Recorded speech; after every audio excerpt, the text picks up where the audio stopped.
Olá, graça e paz a todos. O esboço do livro do Apocalipse deve levar em conta as 4 visões que o apóstolo João teve. Sendo assim, a primeira visão começa no capítulo 1, versículo de número 9, e vai até o capítulo 3, versículo 22.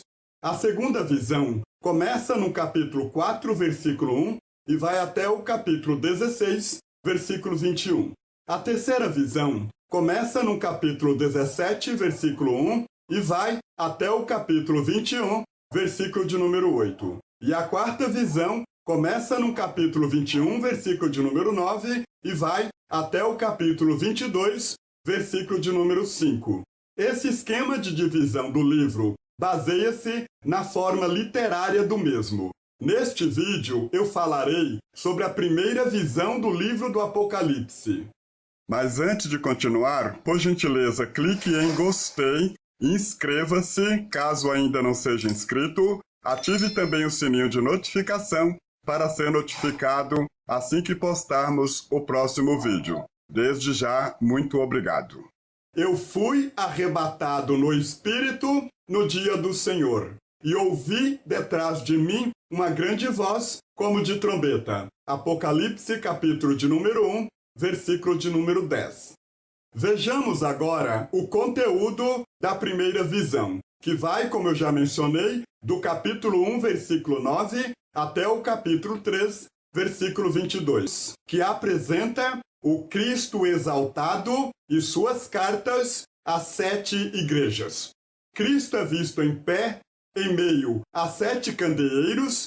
Ele não é mais aquele Cristo que foi humilhado, arrastado pelas ruas da Palestina com a cruz sobre os seus ombros, torturado pelos soldados com azorrague romano, escarnecido, zombado, pregado na cruz com grandes e pontiagudos pregos e uma coroa de espinhos sobre a sua cabeça. Não é mais esse Cristo. Apocalipse, capítulo de número 1, versículos 12 ao 20, nos dá a descrição do Cristo exaltado do livro do Apocalipse. E virei-me para ver quem falava comigo. E virando-me, vi 7 castiçais de ouro.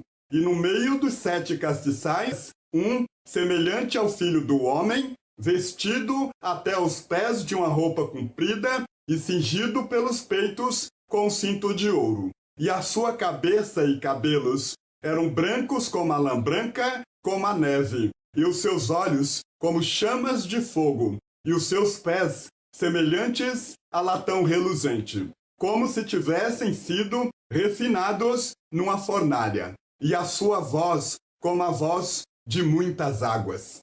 E ele tinha na sua destra 7 estrelas, e da sua boca saía uma aguda espada de 2 gumes. E o seu rosto era como o sol, quando na sua força resplandece. E eu, quando o vi, caí aos seus pés como morto. E ele pôs sobre mim a sua destra, dizendo-me: não temas, eu sou o primeiro e o último, e o que vivo e fui morto, mas eis que estou vivo para todo sempre. Amém. E tenho as chaves da morte e do inferno. Escreve as coisas que tem visto, e as que são, e as que depois destas hão de acontecer. O mistério das 7 estrelas que viste na minha destra e dos 7 castiçais de ouro. As 7 estrelas são os anjos das 7 igrejas, e os 7 castiçais que viste são as 7 igrejas. O Cristo exaltado do livro do Apocalipse está andando no meio de 7 castiçais de ouro, que são 7 igrejas, com vestes do Supremo Rei de todo o universo. E a sua cabeça e cabelos eram brancos como a lã branca, como a neve, que significa honra, dignidade, alguém que é digno de respeito. Provérbios, capítulo de número 16, versículo de número 31, nós lemos assim: coroa de honra é a cabeça branca, e alcançada andando em justiça. E os seus olhos como chama de fogo, e os seus pés semelhantes ao latão reluzente. Quer dizer, os olhos que tudo veem, e com os pés ele pode esmagar e destruir todo o poder do mal. A sua voz, como a voz de muitas águas. Quer dizer, há poder em suas palavras, e as nações se põem de joelho aos seus pés. Ele tem em sua mão direita 7 estrelas, que representa a liderança das 7 igrejas. Isto simboliza a superintendência do Cristo exaltado sobre a sua igreja na terra. As 7 cartas são para 7 igrejas reais na Ásia Menor, são 7 igrejas representativas. Essas igrejas representam todos os salvos na face da terra em todas as épocas.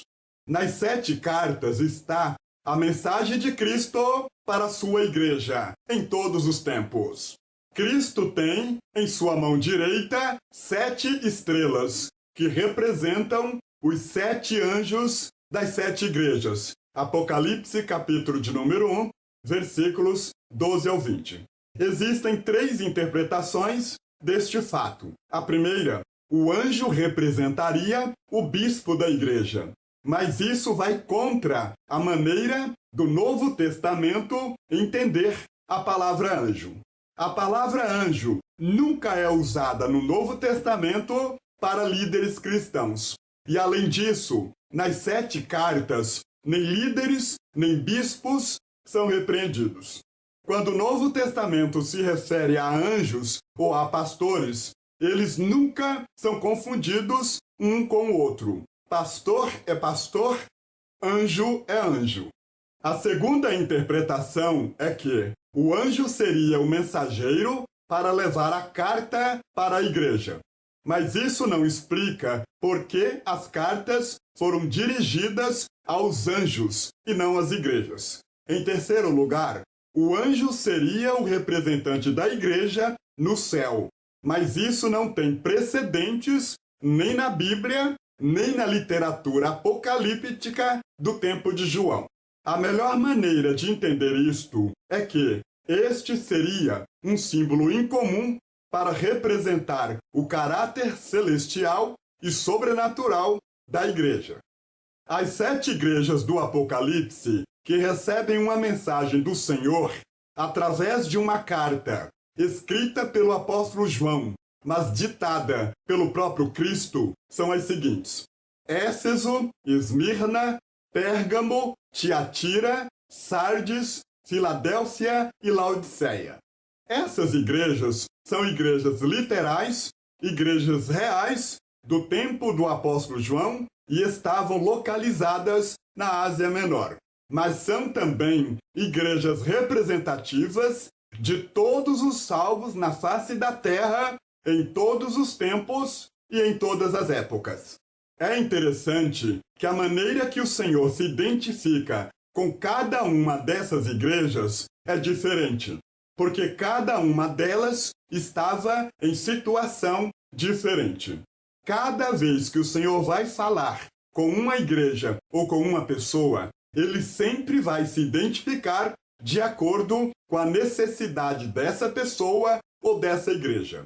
Qual era a necessidade da igreja em Éfeso? A igreja em Éfeso se esqueceu do primeiro amor. Para essa igreja que se esqueceu do primeiro amor, como é que ele se revela? Ele se revela de 2 maneiras.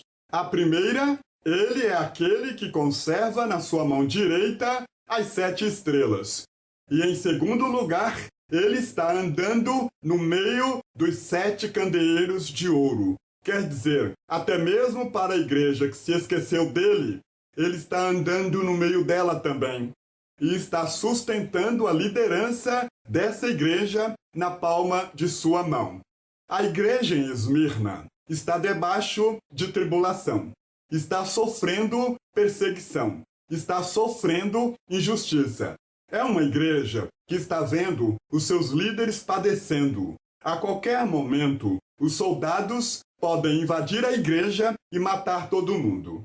Para essa igreja que está vendo os seus pastores morrerem, está perdendo os seus mais dignos membros, servindo de espetáculos para o mundo. Como é que Jesus se identifica? Ele se identifica de duas maneiras. A primeira, ele é o primeiro e o último. É como se ele estivesse dizendo assim: antes de tudo acontecer, eu já era Senhor. E depois que tudo tiver acontecido, eu vou continuar sendo Senhor.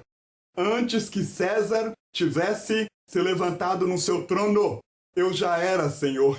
E depois que ele apodrecer na sepultura, eu vou continuar sendo Senhor. A esta igreja, ele lembra o seguinte: passam os exércitos do mundo, correm as grandes forças e impérios da terra, mas eu vou continuar sendo o Senhor. Eu vou continuar sendo o que era antes e que será depois. Eu sou o primeiro e o último. A segunda maneira pela qual ele se identifica é que ele é aquele que esteve morto e voltou a viver. Por quê? Porque o maior desafio que esta igreja estava enfrentando era o desafio da morte. Eles estavam vendo seus pastores morrerem, sendo queimados vivos, e estavam entrando em caos. Será que nós vamos conseguir? Será que nós vamos sobreviver? Como será o nosso amanhã? E a Bíblia Sagrada diz que Jesus se revela a eles como aquele que esteve morto e voltou a viver. É como se ele estivesse dizendo assim: nenhum inimigo é tão grande como o inimigo da morte.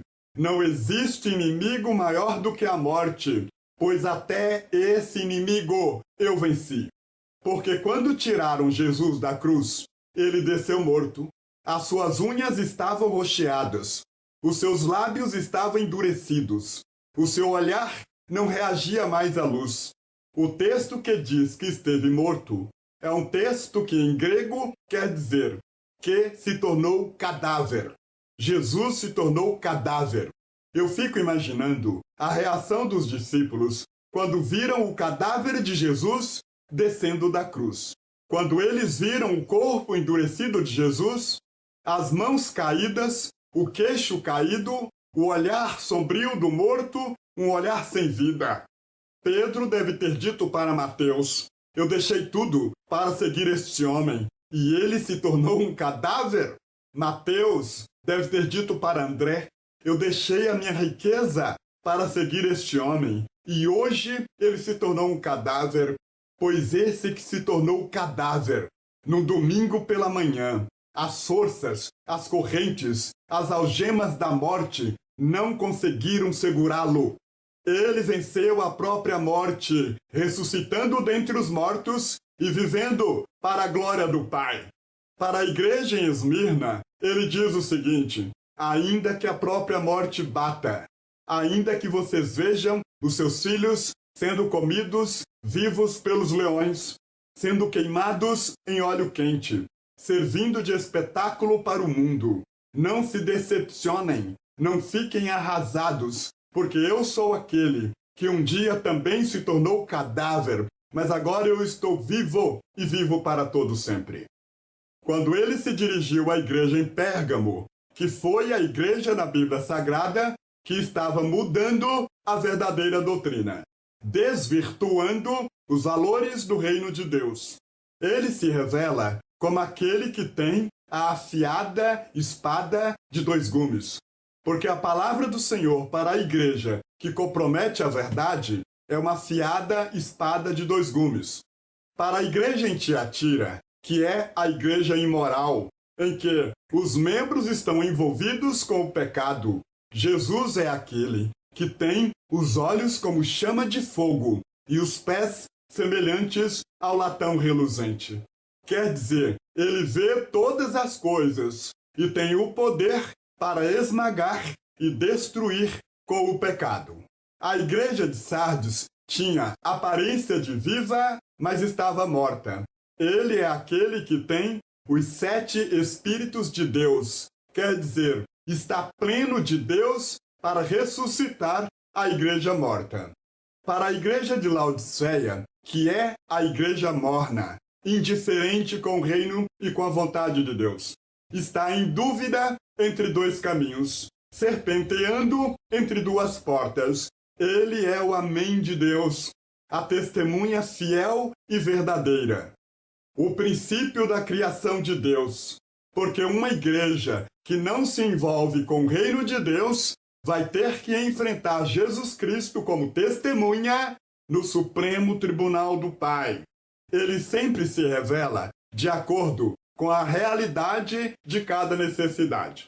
Qual é a sua necessidade? Pois é assim que ele vai se revelar. Se você está cansado, ele vai se revelar como bom pastor. Se você está em trevas, ele vai se revelar como a luz do mundo. Se você está faminto, ele vai se revelar como o pão da vida. Se você está em meio à guerra, turbulências, tumulto, dificuldade, ele vai se revelar como o príncipe da paz. Você está doente, ele é a fonte de cura divina. Você está com sede espiritual, ele é a fonte de água viva. Você está perdido, ele é o caminho, a verdade e a vida. Qual é a sua necessidade? Pois é assim que ele vai se revelar. Diga o que você precisa. Você tem o Cristo que satisfaz qualquer necessidade. Por hoje eu fico por aqui. Muito obrigado por sua atenção e companhia neste vídeo. Até o próximo. Um abraço.